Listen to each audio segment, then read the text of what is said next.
Hello Odooers, welcome back to our channel Devintelle.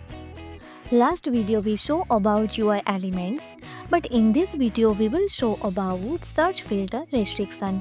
So let's see about that. It's in how to hide or remove any filters, group by, and also remove custom filter or custom group. So let's see about that.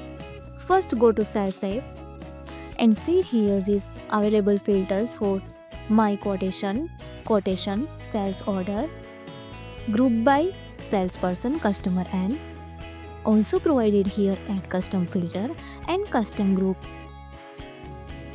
Here I want to remove or hide my quotation and group by salesperson. So back to profile.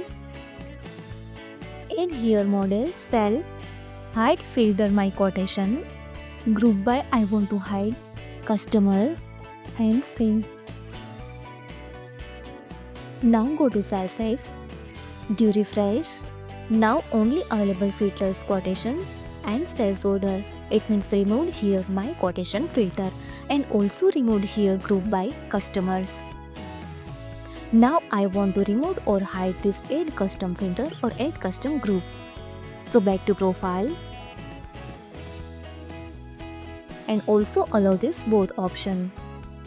And see here this also removed here add custom filter and add group by. So using this search filter you can easily hide or remove any filter or group by, or also remove or hide custom filter or custom group by. Next is a chatter.